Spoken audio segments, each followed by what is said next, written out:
के दबाए जी कोशिश करी था उन्हीं जूं पेटूं गीलियूं थी चुकियूं हुई अने अॻियां हली कर इन्हीं जूं पेटूं गीलियूं थिए वारियूं हुई जॾहिं ई प्रतिनिधि हिन कच्छ जी धरती मथे चूंटाए करे ने अची था।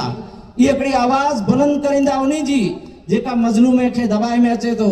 ये आवाज़ बुलंद करींदा उन्हीं जी जेका इंसाने में बागला पैदा करे जी कोशिश करी था। ये आवाज़ बनींदा उन्हीं जी जेका इंसान जे हक तलफी करेला करे अचे था। त पां वटि अल्हम्दुलिल्लाह हिकिड़ी मज़बूत टीम पंहिंजी कच्छ जी धरती मथे उतरी है। इन कच्छ जी धरती मथे जेका कैंडिडेट आया ही इन्हीं कैंडिडेट के पां कामयाब बनायूं यही तमाम भाई से गुजारिश है अने इंशाअल्लाह इन्हीं के पां बराबर जड़ो साथ दींदासीं बराबर जड़ो साथ दींदासीं।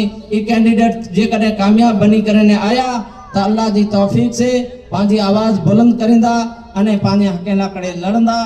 अल्लाह रब्बुल आलमीन पाखे इन्हीं के कामयाब करे जी तौफीक दे अने टाइम जेका है से शायद वधी वियो है एतिरे लाइ करे पां वटि बैरिस्टर असदुद्दीन ओवैसी साहब खां पहिरीं शकील भाई समाजी स्पीच थींदी अने ई स्पीचूं बोए पंहिंजे खूने के जेका है से गरम करे वारियूं स्पीचूं हूंदियूं अने मज़लूमे जी आवाज़ के बुलंद करे वारियूं स्पीचूं हूंदियूं त इन्हीं जे साथ ई पां चईने आऊं मुंहिंजी जॻह कंदुसि जे पां वटि ओवैसी साहब आया ही अने ओवैसी साहब जो पां दिल जी गहराईअ से इस्तक़बाल करियूं।